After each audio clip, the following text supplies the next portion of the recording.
دنیا میں جس شخص کو بھی اللہ تبارک و تعالیٰ نے زندگی عطا فرمائی ہے وہ اللہ تبارک و تعالیٰ کی قدرت کا شاہکار ہے۔ ہمارے ہاں یہ ہوتا ہے کہ ہم پہلے تو یہ پہچان ہی نہیں پاتے کہ اللہ تعالیٰ نے ہمیں کتنی خوبیوں کتنی صلاحیتوں کے ساتھ نوازا ہے، پہچان نہیں پاتے، غور نہیں کرتے۔ لقد خلقنا الانسان فی احسن تقویم، اللہ نے بڑی بہترین ساخت پر خوبصورت ترین انسان پیدا کی، لوگوں کو صلاحیتیں دی اللہ تعالیٰ نے۔ جو آدمی اپنی چالاکی کے ساتھ، تیزی کے ساتھ اور اپنی گفتگو کے فن کے ساتھ کسی بڑے سمجھدار آدمی کو معاذ اللہ دھوکہ دے لیتا ہے اور سیانے لوگوں کو لوگ پریشان کر دیتے ہیں، تو آپ غور فرمائیں، صلاحیت تو اس کے اندر تھی نا، لیکن اس نے غلط جگہ استعمال کی۔ اگر اپنی انہی صلاحیتوں کا وہ صحیح استعمال کرتا تو اللہ تعالیٰ اسے بہت سارے خیر کے کام لے لیتا۔ پہلے تو ہم پہچانتے نہیں، غور نہیں کرتے۔ وہ جو کہا گیا تھا نا، من عرف نفسہ فقد عرف ربہ، کہ جو اپنے آپ کو پہچان گیا وہی تو اللہ تعالیٰ کو پہچان گیا۔ اپنی صلاحیت پر غور کیا جائے کہ ہم کیا کر سکتے، کون سی خدمت ہے جو اللہ تبارک و تعالیٰ اپنا فضل کرے تو ہم وہ سر انجام دے سکتے ہیں۔ وہ کوئی بھی ہو، ایک بی بی مسجد نبوی شریف میں جھاڑو دیتی تھی، اس کا انتقال ہو گیا، صحابہ نے حضور کی تکلیف کے پیش نظر اطلاع نہ دی کہ محبوب کو تکلیف دینا مناسب نہیں، دفن کر دیا۔ صبح محبوب نے قبر پہ کھڑے ہو کے فرمایا، صفے بناؤ، میں دوبارہ جنازہ پڑھاؤں گا۔ کوئی کام تو کیا نا زندگی میں، کوئی ڈیوٹی تو کی نا۔ ایک تو ہم اپنی صلاحیت کو دیکھو، کسی نے کہا تھا کہ میں کسی شخص سے بیزار نہیں ہو سکتا کیونکہ ایک ذرہ بھی تو بیکار نہیں ہو سکتا۔ ایک تو اپنے آپ کو بیکار نہ سمجھے۔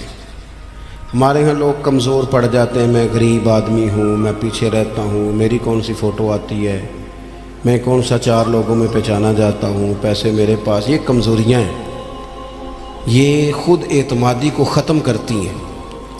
اپنی صلاحیت کو پہچانا جائے، غور کیا جائے کہ ہم کیا ڈیوٹی زندگی میں کر سکتے ہیں، اس پر توجہ دی جائے۔ اور پھر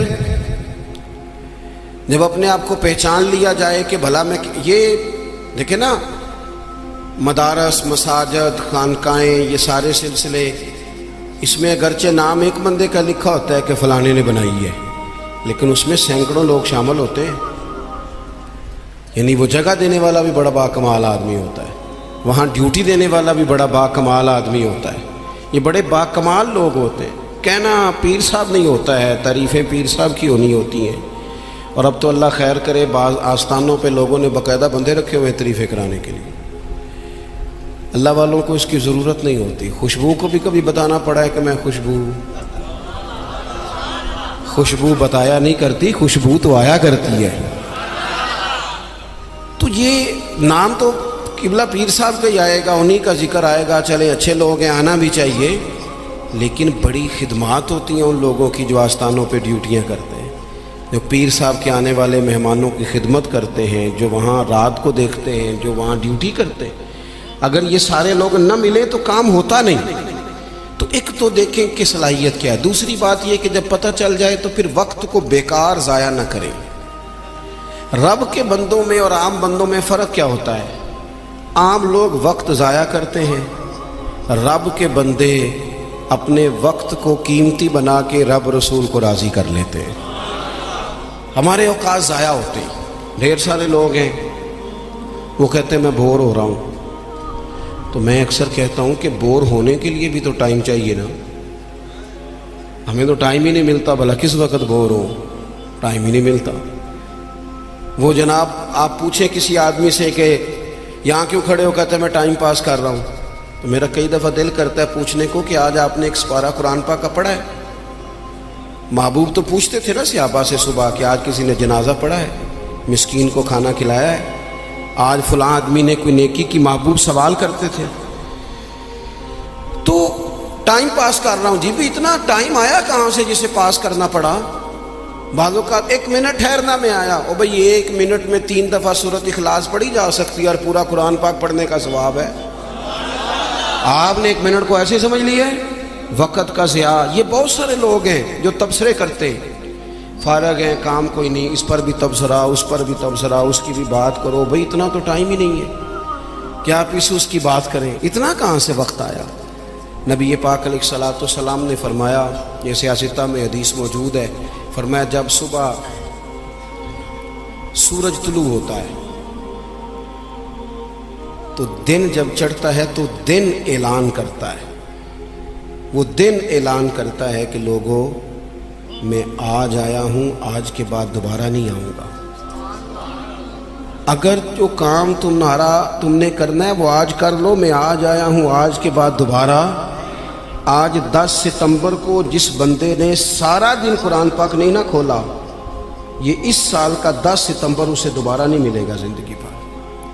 جس نے آج صبح سے ایک دفعہ بھی، میں اکثر کہتا ہوں، نبی پاک علیہ السلام نے سارے دن اور ساری راتیں امت کو یاد کیا، اور سارا دن ہی گزر گیا، امت نے ایک بار بھی درود و سلام نہیں پڑھا۔ سارا دن ہم نے بہت ساری خیر کر سکتے تھے، اچھا مشورہ دے سکتے تھے، کوئی بات سیکھ سکتے تھے، لیکن وقت ضائع کرتے ہیں۔ اپنے اوقات کو مرتب کریں۔ ہمارے بزرگوں کے ٹائم مرتب تھے، طے تھے۔ امام بخاری اگر ہماری طرح ہوتے تو قرآن مجید کے بعد ایک صحیح ترین کتاب ہمیں دے پاتے۔ امام مسلم کا بھی اگر وہی حال ہوتا جو آج ہمارا ہے، ڈھیروں لوگ ہیں جنہوں نے بخاری پڑھی نہیں، پوری مسلم شریف کو پڑھا نہیں، اور انہوں نے کتنی محنت کر کے احادیث پر گفتگو کر کے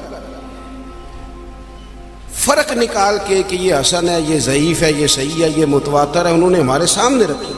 اعلیٰ حضرت فاضل بریلوی نے 1000 کتاب لکھی ہے۔ کتنی؟ اور کتاب ایسی نہیں کہ وہ مطلب کانٹ چھانٹ کے کتاب بنا لی ہو، وہ جس سمت آ گئے ہیں سکے بٹھا دیے۔ کام ان لوگوں کا مرتب تھا، ان کے وقت میں برکت تھی۔ حضرت عمر بن عبدالعزیز رحمۃ اللہ علیہ سے ایک دن ان کے خادم سے آپ نے کوئی کام کہا تو کہنے لگا حضور یہ کام کل کر لیں گے۔ تو آپ فرمانے لگے یہ کام اگر کل کریں گے تو جو کام کل کرنے ہیں وہ کب کریں گے؟ ہمارے ڈھیر سارے لوگ ہیں جنہوں نے ابھی تک طے ہی نہیں کیا۔ آپ نماز نہیں پڑھتے، کہتے ہیں بس میں حج کا رہا ہوں، شروع کرنی ہے۔ تو اگر حج پہ نہ جا سکے، خدا نخواستہ اللہ معاف کرے، تو پھر نماز پڑھنی نہیں ساری عمر۔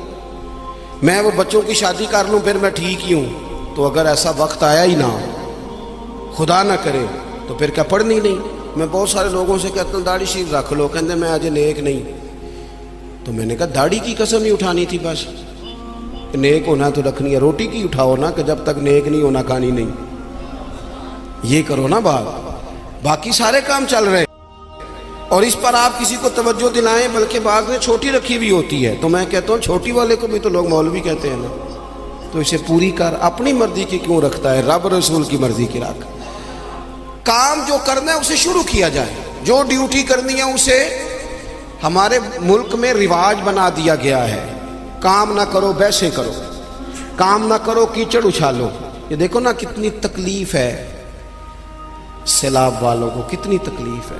ہمارے وہاں دوست موجود ہیں، اپنی ہمت کے مطابق کام کر رہے ہیں، میں خود بھی وہاں حاضر ہوا تھا۔ اب وہ کہتے ہیں کہ جلدی امراض ہونے لگے، یعنی ایک طرف وہ بندہ ہے جو نخرہ کر رہا ہے کہ یہ روٹی میں نے نہیں کھانی، یہ سالن لے جاؤ، اور دوسری طرف ماں کے کہتی ہے کہ صرف میرے بچے کو زخم ہو گئے ہیں، کیڑے کھڑے ہیں پانی میں، جلدیں پھٹنے لگی ہیں، صرف دوائی چاہیے۔ تو کیا رب کریم نے حساب نہیں لینا؟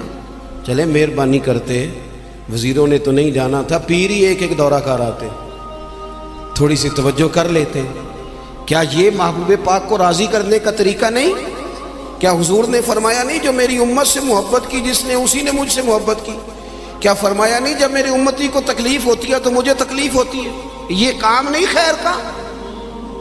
خدا کے بندے تو ہیں ہزاروں، بنوں میں پھرتے ہیں مارے مارے، میں اس کا بندہ بنوں گا جس کو خدا کے بندوں سے پیار ہوگا۔ اپنے اوقات کو مرتب کریں. ہمارے ہاں مزاج نہیں کام. یہ دیکھیں نا جلسے ہو رہے ہیں, آ رہا ہے فلانا, جا رہا ہے, یہ ہو رہا ہے, اور سب سیاسی جماعتیں اللہ ماشاءاللہ جتنے خرچے یہ ان کاموں پہ کرتے ہیں نا, اس سے آدھے خرچے اگر کریں. آپ گاڑیاں سجا رہے ہیں, فلان ہو رہا ہے, پجاروں نکلی ہوئی ہیں, فلاں کام ہو رہا ہے, اور دوسری طرف حال یہ ہے کہ لوگ چار پہیاں کھڑی کر کے ان کے اوپر چادریں ڈال کے اپنی بیٹیوں کو چھپائے بیٹھے ہیں. نہ ادھر ادھر کی تو بات کر, یہ بتا کہ قافلہ کیوں لٹا, مجھے رہزنوں سے غرض نہیں, تیری رہبری کا سوال ہے. تھوڑا سا توجہ دینے کی ضرورت ہے کہ ہم ترجیحات ہماری کیا ہیں, ہم اصل میں کرنا کیا چاہ رہے ہیں, ہمارا رستہ اور سفر کیا ہے. وہ ایک علاقے میں نا, بلکہ یہ میرپور جب ایک دفعہ تاریخ بتاتی ہے کہ سارا کسی حادثے سے ٹوٹ گیا تھا, تو ایک آفیسر کہتے ہیں میری یہاں ڈیوٹی تھی, کیونکہ شہر سارا ہی ایک دفعہ الٹ پلٹ ہو گیا تھا, تباہ ہو گیا تھا. تو میں نے دیکھا ایک بوڑھا شخص اور اس کی بیوی 2 بوریاں گدھے پہ رکھے ہوئے آ رہے ہیں. میں نے آگے بڑھ کے سلام لی, بابا جی کدھر جا رہے ہو؟ کہنے لگے پوچھنا تھا وہ بیت المال کا دفتر کہاں ہے, کہاں جہاں خزانہ جمع کرایا جا رہا ہے. تو میں نے کہا بابا جی میں ہی ہوں دفتر کا آفیسر, آپ نے کیا جمع کرانا ہے؟ تو کہنے لگے میں نے اور میری بیوی نے کانپتے اور بوڑھے ہاتھوں سے محنت کر کے یہ کچھ سونا چاندی ملبے کے نیچے سے نکالا ہے, بیت المال میں جمع کرانا ہے. تو میں نے کہا بابا سارے لوگ گھر لے جاتے ہیں, آپ بیت المال میں لے آئے. کہنے لگے پتر شہر سارا ٹوٹ گیا ہے, یہاں ہمارے بزرگوں کی قبریں ہیں, ہم تعاون کرنا چاہتے ہیں ہمارا شہر پھر سے آباد ہو جائے. شہر آباد ہوں گے تو گھر بھی انشاءاللہ بانی جائیں گے. وطن جب رہتے ہیں نا تو پھر سارے کام ہی چلتے رہتے ہیں, لیکن آپ پرواہ نہ کریں, وقت کو ضائع کریں اور فضول ابحاث میں ٹائم ضائع کریں, کوئی معنی نہیں. آپ دیکھیں نا نبی پاک صلی اللہ تعالیٰ علیہ وسلم نے فرمایا وہ بہترین مسلمان ہے جو لا یعنی باتیں چھوڑ دے, بے مقصد باتیں زندگی میں چھوڑ دے, بس با مقصد باوقار پتے کی بات زندگی میں کریں, وقت کو ضائع نہ کریں. اور جن لوگوں نے اپنا وقت مرتب کیا, کام کیا, ڈیوٹی کی زندگی میں, حضرت عمر بن عبدالعزیز کی عمر 39 سال ہوئی ہے, پوری 40 نہیں. کتنی بولیے؟ 39 سال کی عمر میں یہ بندے نے روز قرآن پاک بھی پڑھا, درود پاک بھی پڑھا. اس شخص نے امت کو عدل و انصاف سے بھی بھرا, مساجد بھی بنائیں, انہوں نے مدارس بھی قائم کیے, خدمتیں بھی کی. عمر 39 سال پائی, لے سجنا اسا توڑ ہی نہیں پائی, تو جان بھی دیتی تیرا تیرے. ہم نے تو طے ہی نہیں کیا آج تک. یہ بہت سارے نوجوانوں کو میں دیکھتا ہوں ساری دن تصویر پہ گزر جاتا ہے, سارا دن فوٹو آنی چاہیے. اور قوم نا زیادہ تر اللہ ماشاءاللہ بالخصوص نوجوان نسل ہواؤں میں زندہ ہے, خوابوں میں زندہ ہے, موبائل کے اندر زندگی گزار رہے ہیں. زندگی کے دکھ کچھ اور ہیں, کرب کچھ اور ہیں, تکلیفیں کچھ اور ہیں, سمجھنے کی چیزیں کچھ.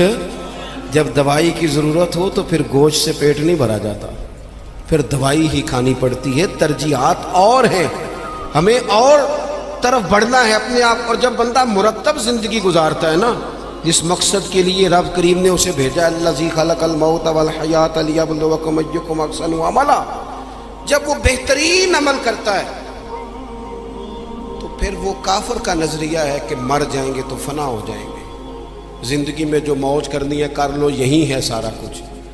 مومن کو تو بتایا گیا ہے کہ تو یہاں قیدی ہے, تیری یہاں زندگی رب چاہی گزار دنیا میں, اللہ رسول کی مرضی پہ چل. قیامت کے دن اللہ تبارک و تعالی جنت میں تجھے ساری نعمتیں عطا فرما دے گا. یہ کووڈ-19 کے دن تھے نا, تو مجھے ایک سرکاری ادارے میں مدعو کیا گیا. کہنے لگے جی خوف بڑا ہے لوگوں کو, کرونا سے ڈرتے ہیں. بعض لوگ تو ایسے ہیں جو کسی جگہ ہاتھ, یہ ٹینشن بڑی سوار ہوتی ہے نا. ایک صاحب میرے سامنے بیٹھ کے کہنے لگے جی مجھے تو زیادہ لوگ جمع ہو جائیں تو گھٹن ہونے لگ جاتی ہے, تو یہ قبر میں تو میں تو بڑا خوف کھاتا ہوں. تو میں نے ان سے کہا قبر کھڈا ہے, گڑھا ہے, دوزخ کے گڑھوں میں سے گڑھا ہے, حدیث صحیح موجود ہے, بات بالکل ٹھیک ہے. لیکن قبر کی ایک دوسری حالت بھی ہے جو بندہ مومن کے لیے. آپ کا جو خیال ہے نا سانس کیسے آئے گی، چاروں جانب سے بند ہے، تو جو رب ماں کے پیٹ میں بندے کو سانس کے لیے موقع دیتا ہے نا، اور اگر کوئی اس سے بھی زیادہ آسان بات سمجھنا چاہے تو انڈا چاروں جانب سے بند ہوتا ہے، سوراخ بھی کوئی نہیں ہوتا، چاروں، میری طرف دیکھیں جی، چاروں جانب سے انڈا بند ہوتا ہے، لیکن جب چوزا نکلتا ہے تو زندہ بھی نکلتا ہے، سانسیں بھی لیتا ہے اور خوبصورت بھی نکلتا ہے۔ تو جو مالک وہاں اس کے لیے ساری آسانیاں فراہم کرتا ہے وہ قبر میں بھی فرمائے گا۔ لیکن دو حالتیں ہیں نا، ایک وہ کھڈا ہے، وہ گھڑا ہے۔ دیکھیں میں نے اگر گجرانوالہ آنا ہے تو گجرانوالہ کی سڑک پہ چڑھنا چاہیے، پنڈی والی سڑک پہ تو اگر کوئی سڑک ہی اختیار کی ہو جو سیدھی کھڈے میں جاتی ہو، تو اس نے تو سڑک جان بوجھ کے اختیار کی ہے، نہ حلال حرام کی تمیز ہے، نہ بولنے میں احتیاط ہے، نہ کوئی پرواہ ہے، نہ بیٹیوں کا حق دیا ہے، نہ بہنوں کو ان کا حق دیا ہے، نہ ذمہ داریوں کا احساس کیا ہے۔ تو پھر اللہ معاف فرمائے، اس نے تو سفر ہی کھڈے کا شروع کیا۔ لیکن اگر اس نے زندگی تھوڑی محتاط گزاری ہے، رب چاہی گزاری ہے، تو پھر قبر کی دوسری حالت بھی حضور نے بیان کی۔ یعنی بندہ مرے گا تو ذرا تصور کرنا کیا کہنے لگا ہوں، جب وہ مرے گا تو اس کی صرف قبر نہیں بلکہ اس کی قبر باغ ہے، کیاری ہے، قبر باغ ہے، اور معمولی باغ نہیں، جنت کے باغوں میں سے باغ، اور ایسی کیاری جنت کی، ایسا باغ، ایسا گلشن کہ جس میں آنکھ کھلتے ہی پہلی زیارت ہی مدینے والے محبوب کی نصیب ہوگی۔ کیا کہا حضرت نے، کہنے لگے لحد میں عشق رخ شاہ کا داغ لے کے چلے، ہم نے اندھیری رات سنی تھی چراغ لے کے چلے۔ اب اللہ فرماتا ہے یوم نحشر المتقین الی الرحمن وفدا، فرمایا جو متقی لوگ ہوں گے نا، پرہیزگار، وہ جب رب کی بارگاہ میں پیش کیے جائیں گے تو مہمان بنا کے پیش کیے جائیں گے، اللہ کی بارگاہ میں مہمان بنا کے۔ وَنَسُوقُ الْمُجْرِمِينَ إِلَىٰ جَهَنَّمَ وِرْدًا، اور مجرموں کو جہنم کی طرف پیاس سے ہانکا جائے گا، پیاس سے ہانکا جائے گا۔ اپنے معاملات زندگی کو ہمیں جلدی سے طے کر لیں، وقت نہ گزر گیا تیزی سے، کالے بالوں کی جگہ سفید آنے لگ گئے، اور تندرست وجود کہیں کہیں سے درد کرنے لگ گیا۔ یاروں کے دوستوں میں سے، یاروں کی جماعتوں میں سے کچھ دوستوں کے ہم جنازے پڑھائے، وہ جنہ باجوں ایک پل نہیں سجیندے، پھر وہ شکلیں یاد نہ رہی ہیں۔ داؤد تائی رحمۃ اللہ علیہ سے ہارون رشید نے کہا تھا کہ کوئی نصیحت کر دے، تو فرمانے لگے آپ کے والد کہاں ہیں؟ کہا قبرستان میں، دادا قبرستان میں، کہا ایک بیٹا بھی تھا قبرستان میں، بھائی قبرستان میں۔ فرمانے لگے تو نے اتنے جنازے پڑھے، ابھی بھی میں تجھے نصیحت کروں؟ تیرا کیا خیال ہے؟ وہ چلے گئے، تو نے نہیں جانا؟ او پئیاں دستیاں قبراں جنہاں تے پھول پئے، ادھروں تے کوئی نہیں جی آمدا، ادھروں ہی لکھاں گئے۔ اپنی زندگی میں تھوڑا چیزوں کو طے کریں۔ بڑی ہو گئی تصویریں، بڑی ہو گئی ویڈیو، اور بڑے ہو گئے چکر، اب بڑا کچھ ہو گیا۔ اب تو بھائی کوئی اگلا کام ہو، توجہ ہے اب دوستوں کی میری بات پر، اب کچھ تھوڑی سی نا تیاری ہو۔ اور آخری بات یہ صوفیاء کرام تھے نا، ان کے مصلے آباد تھے، اللہ اللہ کرتے تھے، ہماری جان نہیں چھوٹتی۔ اب تو ڈاکٹر کہتے ہیں کہ بہت سارے لوگ چونکہ وہ زندگی موبائل پہ گزارتے ہیں تو گہری نیند سو ہی نہیں پاتے، ہر وقت توجہ کہیں اور لگی ہوئی ہوتی ہے، ہر وقت وہ تو سنجیدہ مطلب سو ہی نہیں پاتے، چار چار موبائل رکھے بزنس مین صاحب نے، اللہ کسی کو کوئی بات سنا رہے ہیں، کسی کو کوئی سنا رہے ہیں، یاد ہی نہیں رہتا میں نے سویرے کیا کہا تھا۔ الجھی سی زندگی کب ہوتی ہے؟ جب بندہ مصلی پہ نہیں بیٹھتا، سارا کچھ بند کر کے، جان چھڑا کے، سرے رات بندہ کچھ دیر اللہ اللہ کرے۔ والذین یبیتون لربہم سجدا وقیاما۔ کچھ دکھ بندے کے بڑے ذاتی اور نجی ہوتے ہیں، وہ کسی کو نہیں بتائے جا سکتے، چاہتے ہوئے بھی بندہ نہیں بتا سکتا۔ ہمیں شریعت نے دعا سکھائی ہے، جو کسی سے نہیں کہہ سکتے وہ رب رسول سے کہہ دو، کھول کے کہہ دو، کرم بھی ملے گا، عزت بھی ملے گی۔ تو اپنی زندگی کے معاملات کو ترتیب دیں، بالخصوص مصلی، دعائیں، عبادتیں، اللہ سے جڑے کوئی ڈیوٹی زندگی میں کریں، لیکن خدمت کا مزاج بنائیں۔ یہ جو دوڑ دھوپ ہے نا ہماری بلا وجہ کی، اس سے باہر آئیں، اللہ کی بارگاہ میں دعا کرتا ہوں اللہ مرحوم بزرگوں کی بخشش فرمائے اور ہم سب کے حال پہ رحمت کی نظر فرمائے۔ آخر دعوا یعنی الحمدللہ رب العالمین۔